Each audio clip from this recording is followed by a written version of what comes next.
Firman Tuhan adalah ya dan amin. Bapak percaya itu? Bapak Ibu percaya semuanya itu? Ketika kita mencintai Tuhan, maka Tuhan juga mencintai kita.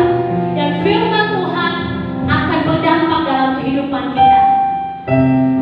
Sebab janji Tuhan itu tidak pernah berubah. Ketika kita memiliki komitmen dengan Tuhan, maka Tuhan pun tidak akan pernah lepas tangan kepada janji yang telah Dia janjikan kepada kita. Pada saat ini, mari kita mengatakan kepada Tuhan, Tuhan, aku cinta padamu Tuhan. Aku menyayangi Engkau Tuhan. Aku percaya bahwa firman-Mu ya dan amin. Sama-sama kita katakan, firman-Mu ya dan amin. Janji-Mu menolong aku.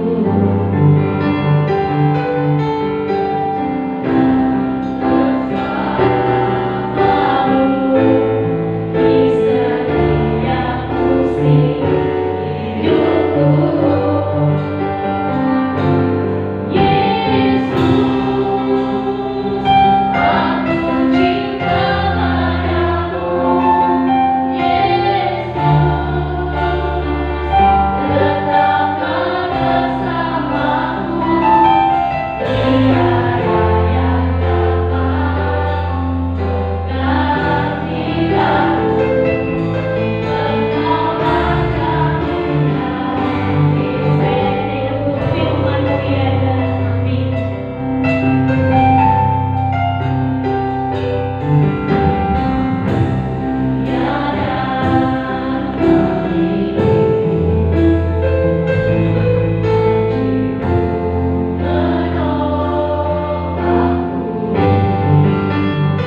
kami menaruh pengharapan kami hanya kepada Engkau saja ya Bapa.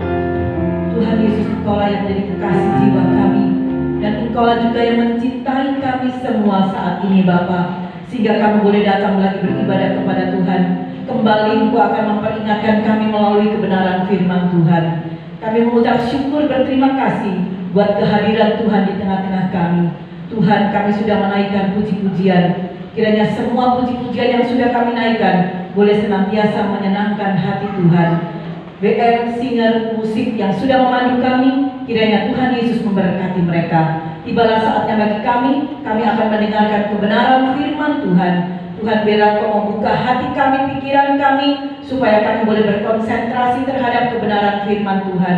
Dan apa yang akan disampaikan oleh hamba-Mu ini Tuhan, biarlah firman-Mu itu benar-benar berasal daripada Tuhan, dan firman Tuhan akan menjadi rema dalam kehidupan kami. Terima kasih Bapa, berbicaralah kepada kami ya Tuhan. Kami siap menerima segala apa yang menjadi teguran, nasihat, supaya kami boleh hidup sungguh-sungguh di dalam Tuhan. Terima kasih Bapa, kami yakin dan percaya tetap Tuhan ada di tengah-tengah kami dan siap memberkati kami melalui kebenaran firman Tuhan.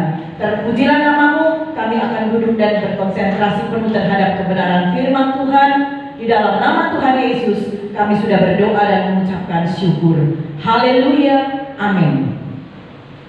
Puji nama Tuhan, saudara yang terkasih, saya ucapkan selamat pagi, selamat kita beribadah, dan selamat kita akan sama-sama menikmati kebenaran firman Tuhan. Baik saudara yang terkasih, ya, pada pagi hari ini kita akan sama-sama mendengarkan kebenaran firman Tuhan. Apa yang akan Tuhan sampaikan? Ya saudara, saya minggu kalau pakai masker, suara saya tidak bisa keluar los, ya karena mic-nya atau apanya ya. Tetapi saya sudah menggunakan ganti apa ini? Fish apa namanya? Fish yang sultan, ya. Saya beranggapan tadi saya coba bisa, tapi ternyata sekalipun pendek, tapi tidak bisa saudara. Kalau begini saudara bisa menangkap suara saya? Bisa ya? Semestinya memang untuk pembicara firman Tuhan tidak bisa dengan mic yang pegang ini. Seharusnya dengan mic yang harus ditempel saudara ya. Saudara ini kami sudah berusaha mencarikan. Ada apa enggak ya? Ada ya? Ada ya. Tunggu tanggal mainnya aja ya saudara ya. Pasti Tuhan akan berikan itu. Sebab kayak saya jadi terhalang saudara ya. Kalau saya buka ini pakai masker, suaranya tidak keluar saudara. Ya mungkin apa mic-nya yang harus diganti atau apa gimana ya. Tapi baiklah saudaraku, sama-sama kita akan menikmati kebenaran firman Tuhan.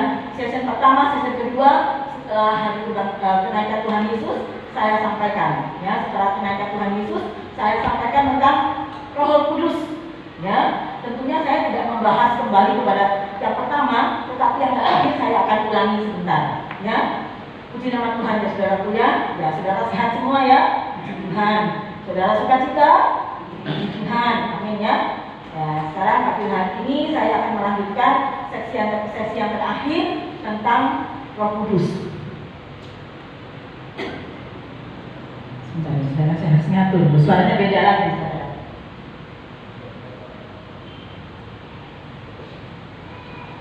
Baik saudaraku yang terkasih, ya.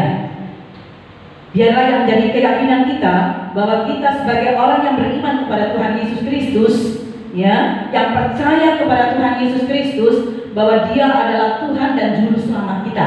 Kita harus mempunyai keyakinan itu ya saudara, dan dengan penuh keyakinan bahwa kita telah menerima anugerah keselamatan. Ya, itu pada sesi yang kemarin ya saudara ya. Nah, karena kita sudah menerima anugerah keselamatan, maka Roh Kudus itu akan masuk.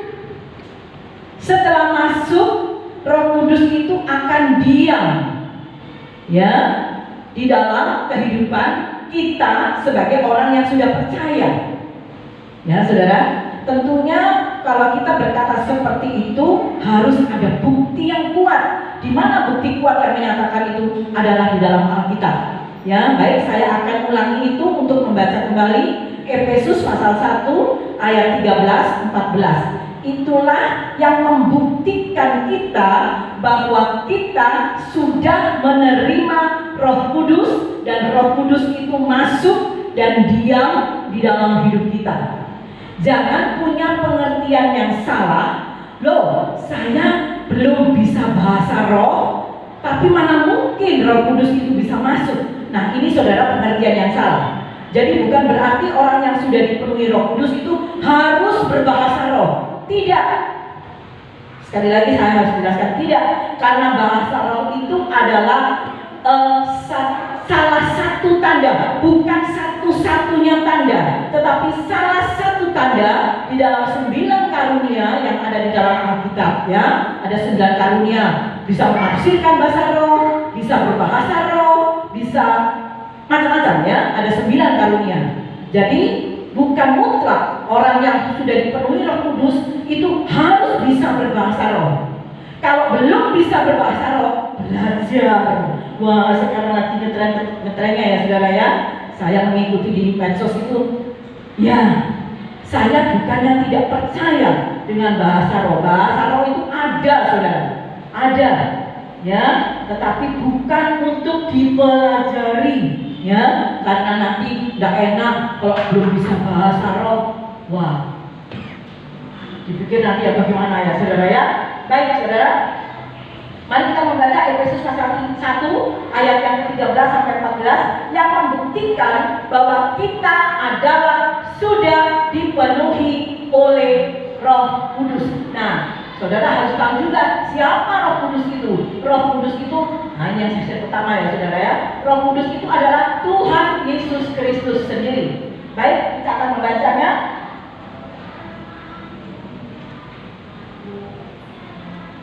Di dalam, tolong dibacakan ada ayat yang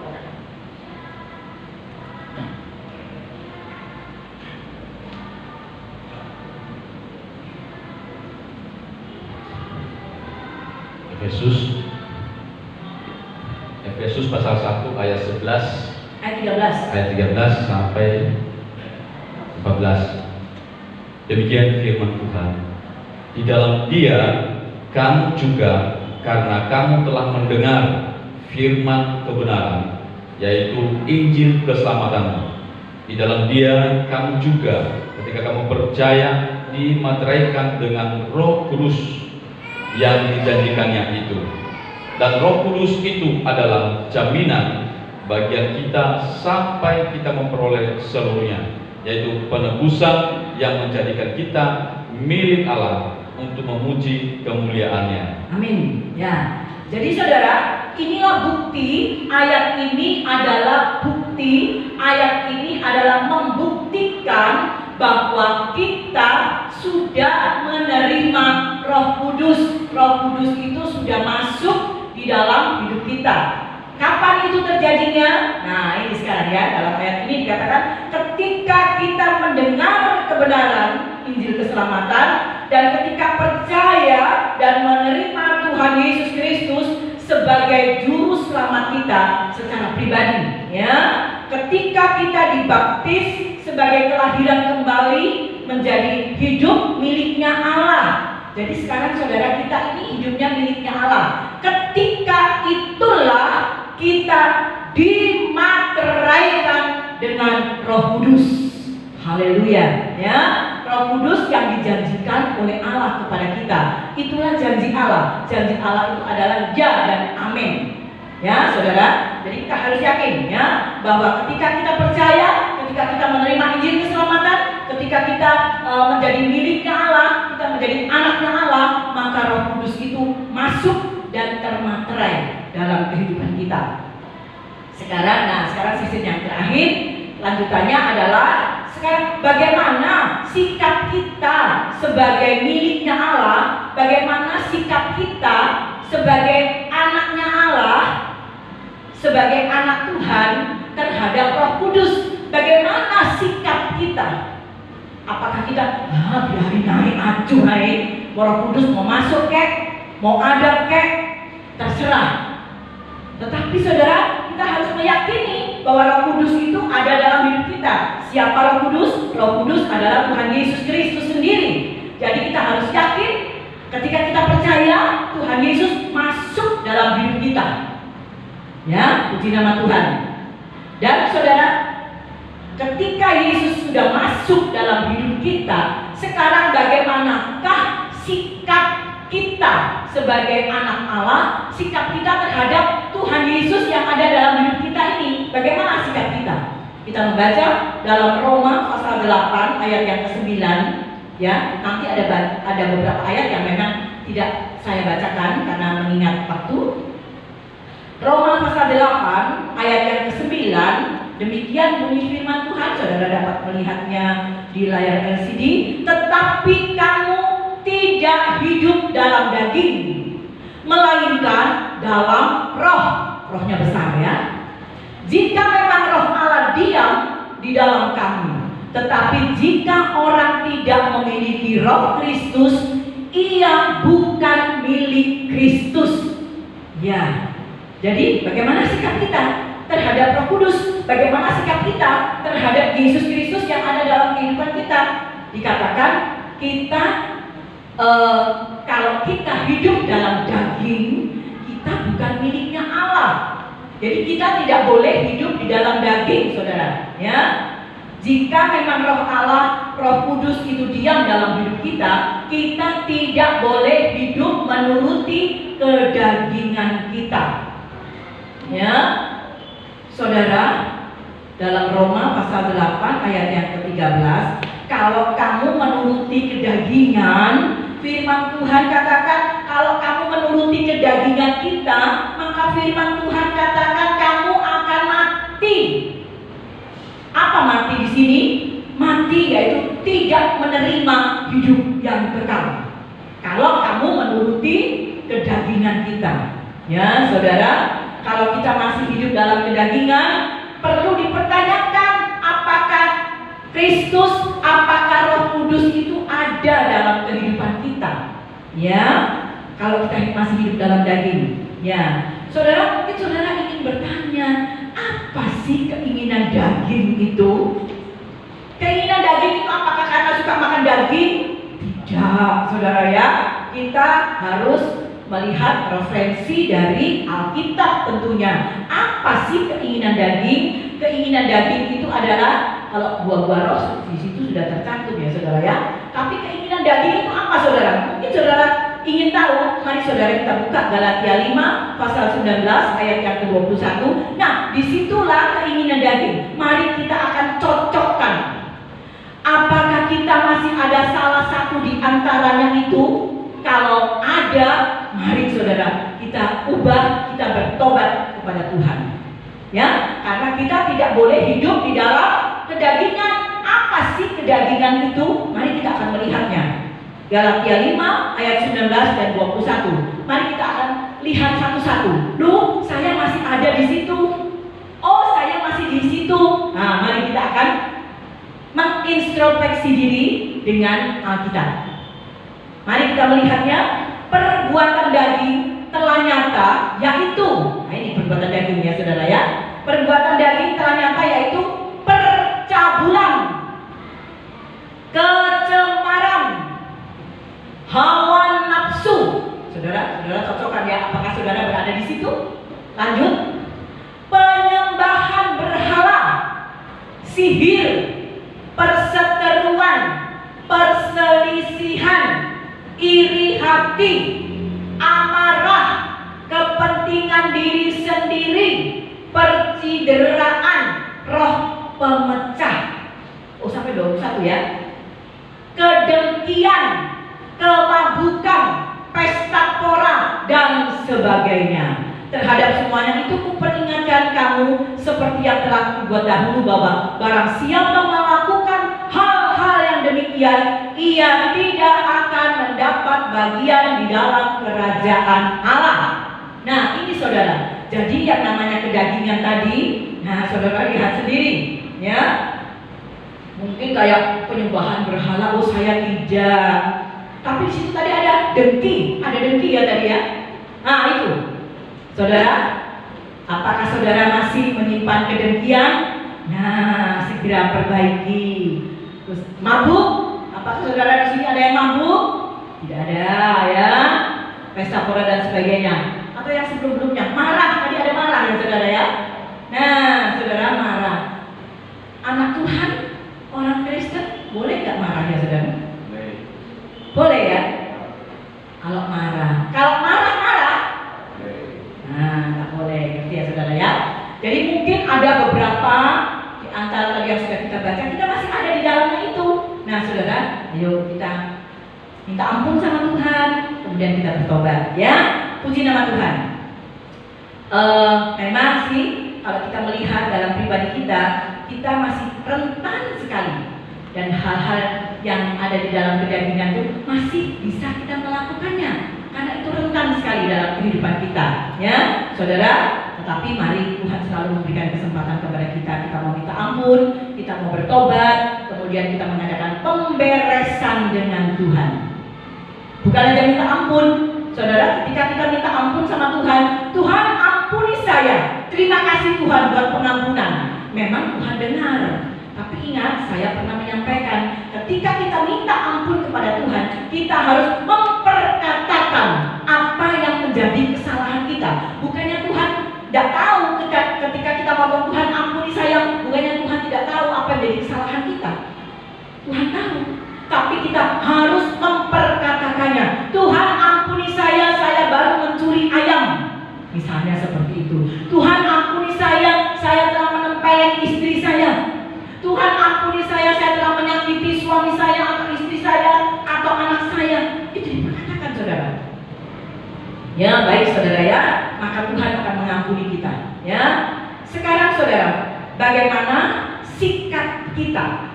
Kalau tadi itu bagaimana sikap kita sebagai anak Allah terhadap Roh Kudus. Sekarang bagaimana sikap kita terhadap Roh Kudus? Ya, yang lalu juga sudah saya sampaikan, tapi saya ingin juga membawa kembali lagi ini. Bagaimana sikap kita terhadap Roh Kudus? Ya sudahlah Tuhan, kalau memang Roh Kudus itu masuk dan diam, ya sudah, saya bersyukur, berterima kasih. Titik. Bukan seperti itu saudara. Tetapi apa yang Tuhan minta sesuai dengan Roma 8 ayat yang ke-14, ditayangkan saja, saya akan lanjut terus ya, ditayangkan saja LCD-nya Roma 8 ayat yang ke-14. Di situ kita, kalau dikatakan kita sebagai anak Allah, kita harus mau memberi diri hidup kita untuk apa saudara? Untuk dipimpin, untuk diatur, untuk dikendalikan, untuk dikuasai oleh siapa? Oleh Roh Kudus.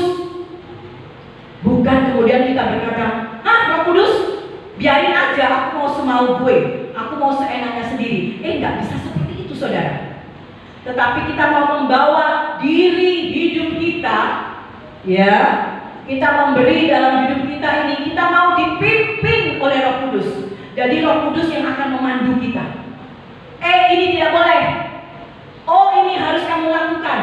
Disitulah kita harus mau dipandu, dipimpin oleh Roh Kudus, diatur, dikendalikan. Mungkin kita berkata, gak apa-apa lah, gak apa-apa kalau ini kita kerjakan. Tidak bisa. Roh Kudus akan mengendalikan kita. Kamu jangan ke sana. Kamu jangan ke sini. Kamu harus jalan lurus. Itulah, ya, dikuasai.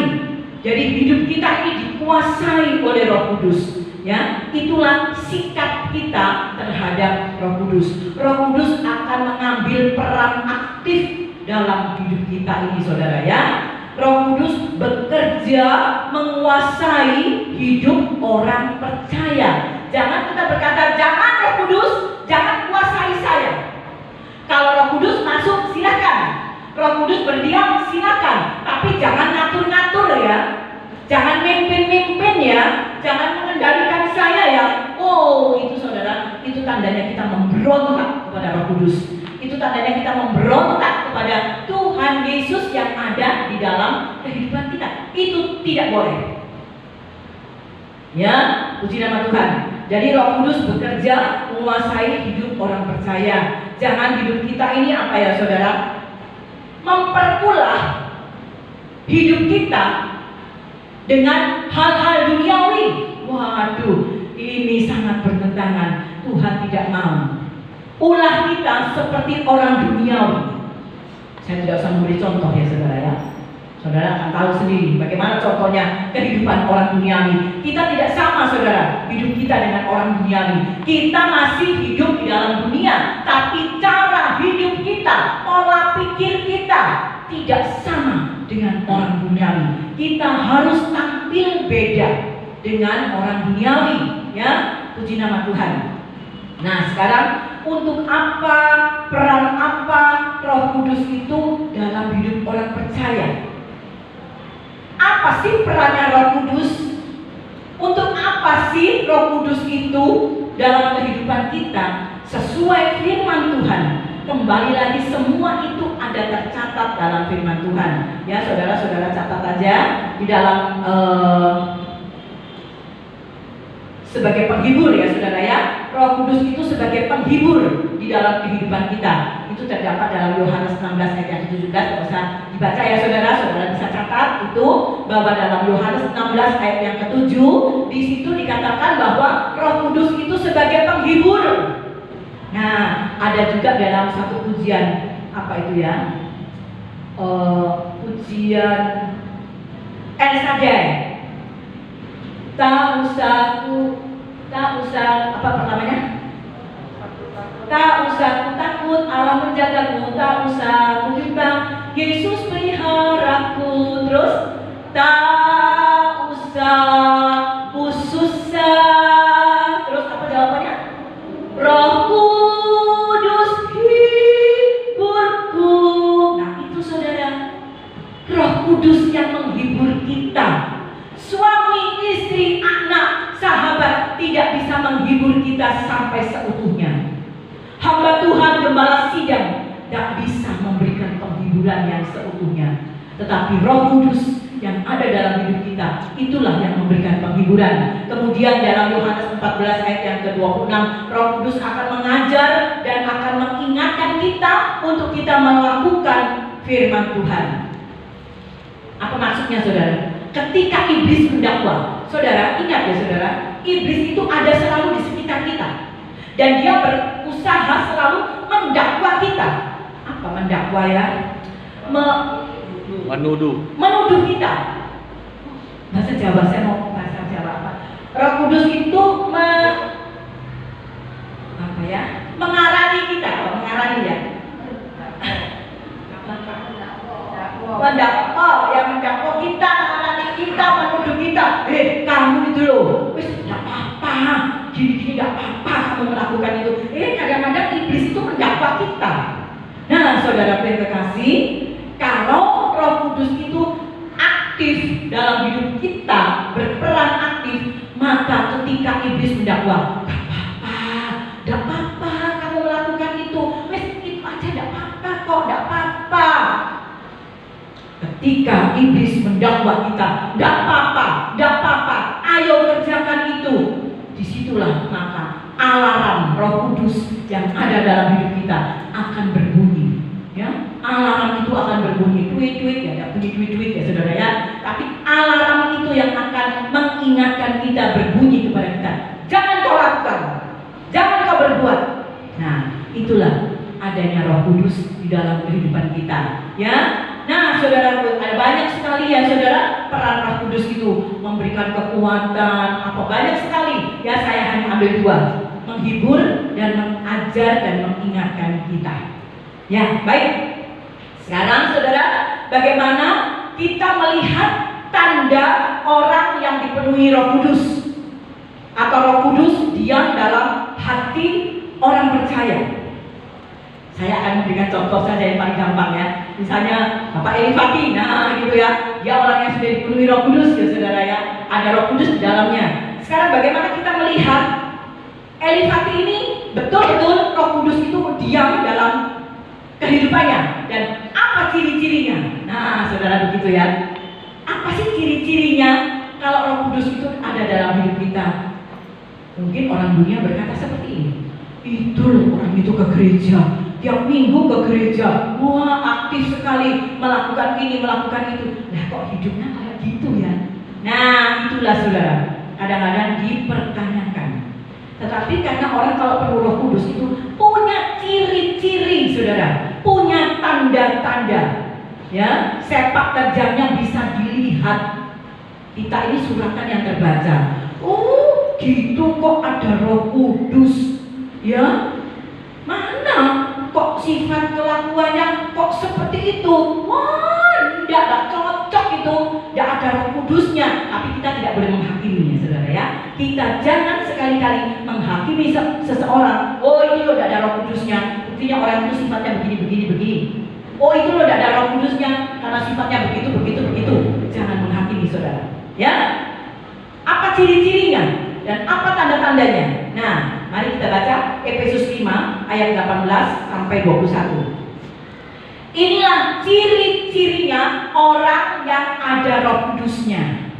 Inilah tanda-tandanya orang itu ada Roh Kudusnya atau ada Tuhan Yesusnya di dalam hidupnya. Apa sih ciri-cirinya? Ya, ciri-cirinya adalah, saya bacakan. Dan janganlah kamu mabuk oleh anggur, karena anggur menimbulkan hawa nafsu, tetapi hendaklah kamu penuh dengan Roh. Betul ya? Ya, 19. Dan berkata-katalah seorang kepada yang lain dalam mazmur, kidung puji-pujian dan nyanyian rohani, bernyanyi dan bersoraklah bagi Tuhan dengan segenap hati. Ucaplah syukur senantiasa atas segala sesuatu dalam nama Tuhan kita Yesus Kristus kepada Allah dan Bapa kita. Dan rendahkanlah dirimu seorang kepada yang lain di dalam takut akan Tuhan. Ini ciri-cirinya, tanda-tandanya orang yang ada Roh Kudusnya. Atau kalau saya bisa kemas ya saudara, ciri-cirinya adalah perkataan Kristus itu ada di dalam kehidupannya. Apa perkataan Kristus? Perkataan Kristus itu adalah firman Allah. Itu yang ada selalu ya. Yang ada selalu dalam hidupnya adalah selalu mengingatkan kepada kita, hendaklah kamu mengasihi, ampunilah mereka, berbuatlah baik dan sebagainya. Ya, itu yang harus ada dalam hidup kita. Ya, itu perkataan Kristus, bukan perkataan dunia, bukan perkataan medsos yang saat ini banyak hoax. Bukan itu saudara. Jadi saudara kalau melihat apa di medsos ini hoax, abaikan saja. Tidak usah ini ya. Saudara yang terkasih, kemudian ada puji-pujian, ya, ada sukacita, ya. Saudara, dalam 1 Tesalonika, tidak usah dibaca, 1 Tesalonika 5 ayat yang ke-16 dan sampai ke-18, di situ ayat yang sudah sangat kita kenal. Bersukacitalah senantiasa, tetaplah berdoa, ya, mengucap syukurlah dalam segala hal, ya. Itu Tuhan mengingatkan kepada kita. Nah, saudara bersukacita menyanyi. Saudara, dalam satu hari itu saudara kalau memuji Tuhan berapa kali? Saya mau tanya saudara. Saya mau tanya, mana Guan ada di sini? Ah, itu Guan. Satu hari berapa kali kamu memuji Tuhan? Hah? Satu kali? Sesuka-sukanya. Oh ya wes. Tapi saudara, dalam satu hari, adakah pernah saudara tidak memuji Tuhan sama sekali? Nah, ini saudara, mari usahakanlah kita untuk memuji Tuhan, untuk mengagungkan Tuhan. Ya, nyanyi sembarang aja saudara. Ya, mau nyanyi lagunya anak-anak, ya, happy ya, happy ye. Ya, tidak apa-apa saudara. Harus dari anak-anak kita sudah mempelajari mereka untuk selalu bisa menyanyi, memuji Tuhan. Ya, biar lagunya metot-metot, tidak apa-apa saudara. Ya, saudara puji nama Tuhan. Ya, itulah saudara. Ya, jadi kita harus berdoa memuji Tuhan. Dalam kita berdoa dan memuji Tuhan, kita tidak dibatasi oleh waktu dan ruang. Ya, tetapi mari saudara, usahakanlah kita berdoa. Ya, tetaplah berdoa. Jadi saudara harus berdoa. Saudara satu hari berapa kali berdoa? Dan setiap kali berdoa saudara berapa menit saudara? Paling pendek itu saudara berdoa untuk apa? Apa? Ya, tentunya saudara ya, kalau kita makan, kita nggak usah berdoa dengan syafaat bangsa dan negara, wah, setelah ikan kita digondol sama kucing. Ya, nggak usah panjang-panjang ya, cukup apa. Tapi tetap harus kita berdoa. Harus adakan doa. Ya, kalau sepupu kita 1 hari itu 5 kali. Bagaimana dengan kita? Masa 1 kali saja saudara? Ya, paling tidak bangun tidur, waktu makan, apalagi saudara? Mau tidur, kalau mau pergi berdoa nggak saudara? Harus ya saudara. Kalau nggak pergi-pergi, tuh bapaknya ya. Kalau nggak pergi-pergi, nggak berdoa saudara. Ya, kita harus semakin banyak kita berdoa ya saudara ya. Baik.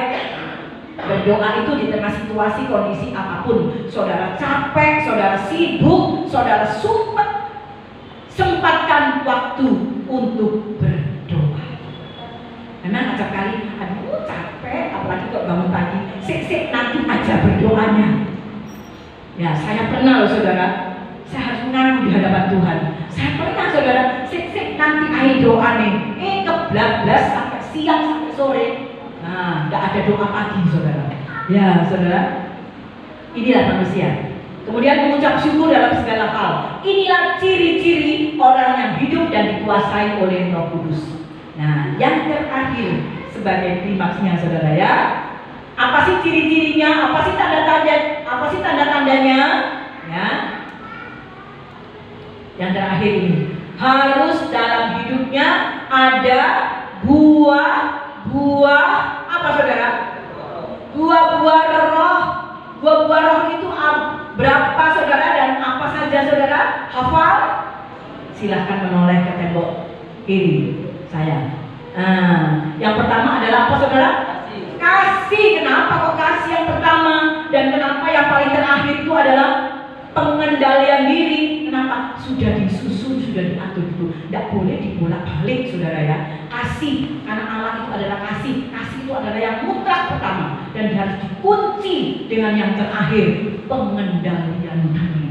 Nah, saudara yang terkasih, kita belajar ya saudara ya. Mungkin di antara 9 itu, loh saya kok tidak ada belas di situ ya. Belajar ya, belajar kita untuk melakukannya ya saudara. Kita memang belum sempurna. Saya belum sempurna. Saya sebagai hamba Tuhan, sebagai gembala sidang, saya belum sempurna. Tetapi saudara, mari saudara, kita mau berjalan dan kita mau menuju kepada kesempurnaan itu. Ya, dah wis di sini ya Tuhan, wis pokoknya di sini Tuhan. Tidak bisa saudara, kita belajar langkah demi langkah menuju kepada kesempurnaan itu sampai kita akhir menutup mata. Itulah akhir hidup kita dan Tuhan menyatakan sudah selesai. Ya saudara yang terkasih di dalam Tuhan, karena firman Tuhan katakan dalam Yohanes 15 ayat yang kelima, di luar aku kamu tidak bisa berbuat apa-apa. Tidak bisa kamu melakukan di luar aku. Tanpa Roh Kudus, saudara dan saya tidak dapat berbuat apa-apa. Dan ini kita harus mengakuinya. Wah, saya bisa Tuhan, tanpa Roh Kudus bisa saya. Oh, saya punya otak brilian. Saya punya otak militan. Oh, saudara, jangan kita andalkan kekuatan kita, akal kita, pikiran kita, saudara. Tidak. Tanpa Tuhan, tanpa Roh Kudus, kita tidak bisa berbuat apa-apa, dan itu menjadi satu pengakuan kita di hadapan Tuhan. Jangan menganggap diri kita hebat. Jangan. Itu kita berdosa di hadapan Tuhan ya. Puji nama Tuhan. Kesimpulannya adalah sesuai dengan tema firman Tuhan tentang Roh Kudus ya saudara ya, bahwa Roh Kudus itu harus bekerja. Saya katakan, saya tandaskan kata-kata harus, bukan hendaknya. Saya tidak katakan hendaknya. Ya, Roh Kudus itu harus bekerja ya, jangan dibiarkan ya. Roh Kudus ada dalam hidup kita. Wis diem aja, Roh Kudus diem aja. Wis kamu di belakang aja, kamu di buritan kapal aja. Kalau mau tidur silakan. Apa yang terjadi saudara? wow, hidup kita akan oleng, saudara. Kapal kita akan oleng kalau kita menempatkan Yesus di belakang, di buritan, kita membiarkan dia untuk tidur, saudara. Jadi saudara yang kekasih, Roh Kudus harus bekerja dalam hidup kita. Roh Kudus harus berperan aktif dalam hidup kita. Harus berperan aktif, saudara ya, dalam kehidupan kita sebagai orang yang percaya. Jangan, ya wis Roh Kudus, kalau mau diem ya diem mau. Kalau kamu mau kerja, ya wis kerja mau. Kalau kamu mau memberkati aku, ya wis berkata no. Kalau enggak, ya wis enggak. Jangan begitu, saudara. Tapi mari kita mau bekerja sama dengan Roh Kudus. Ya, kita berperan aktif dengan Roh Kudus. Baik itu di dalam rumah tangga kita, baik dalam keluarga kita, baik itu di dalam pelayanan kita. Saudara, dalam pelayanan itu juga penting Roh Kudus. Dalam rumah tangga juga perlu Roh Kudus. Roh Kudus sebagai juru mudi dalam rumah tangga kita. Ya, puji nama Tuhan. Baik dalam pelayanan kita harus mengandalkan Tuhan. Tidak boleh mengandalkan kekuatan dan kehebatan kita. Ya, begitu juga dalam bisnis, saudara. Begitu juga dalam usaha, saudara. Begitu juga dalam pekerjaan, saudara. Begitu juga dalam pendidikan, saudara. Ya, di sini ada anak-anak yang masih bersekolah, kuliah, saudara. Jangan merasa hebat. Wah, saya pintar, saya brilian.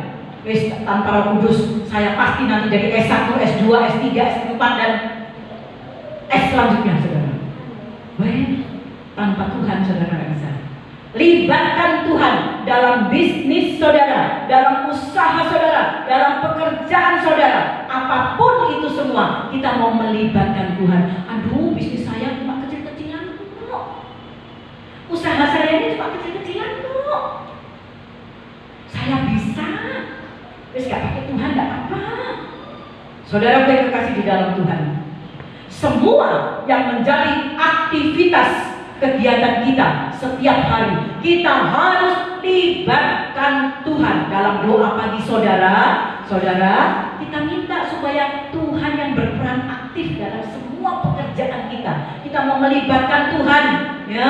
Kita mau minta pencerahan Tuhan, ya. Kita dalam segala mengambil tindakan keputusan apa, kita minta Tuhan berikan hikmat kepada saya. Ya, sebuah kesaksian ya saudara. Saya mau mengingat ya, Ibu Maya Sari berkata, karena saya kasihan ya Ibu Maya Sari bekerja sendiri, saudara ya, bekerja sendiri. Saya katakan, Pak Cimisian, anu ya, bisa ya Cimisian, ya apa ya, Oli tidak ada sing bantu, ya, tapi ya, Kacik ini selalu berdoa. Saya merindukannya. Kacik ini selalu berdoa, dan setiap Kacik berdoa, begini doanya. Tuhan, waktu saya nulis tanggal, Tuhan tolong. Waktu saya nulis rupiah, Tuhan tolong. Loh, itu betul. Kayaknya sepele ya saudara ya. Kayaknya sepele. Tapi itu kita minta pimpinan Tuhan, minta hikmat Tuhan, jangan sampai salah. Apalagi kalau nulis cek ya, waduh, nominalnya salah atau tanggalnya salah. Nulis cek itu kalau tanggalnya salah itu bisa berbahaya apa enggak ya saudara? Siapa di sini? Ya, Ibu Leli. Misalnya kita nulis cek, tanggalnya salah itu bisa berpengaruh apa enggak? Nah, ya loh saudara.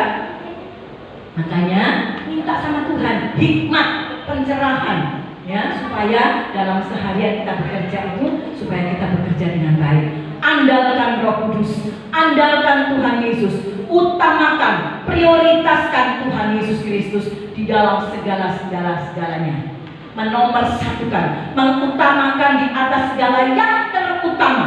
Itulah peran Roh Kudus, itulah kita mengandalkan Tuhan. Saya yakin dan percaya ketika kita mengandalkan Roh Kudus, ketika kita mengandalkan Tuhan, maka berkat-berkat Tuhan akan semakin melimpah dalam hidup kita. Amin. Amin. Kita iman ya saudara ya, kita percaya ya, puji nama Tuhan. Itulah firman Tuhan pada pagi hari ini. Saya berhenti berbicara, tetapi Roh Kudus akan tetap terus mengingatkan kepada kita bahwa kita harus melibatkan Tuhan di dalam segala kalanya. Saya undang bacakan kasih-Mu Tuhan.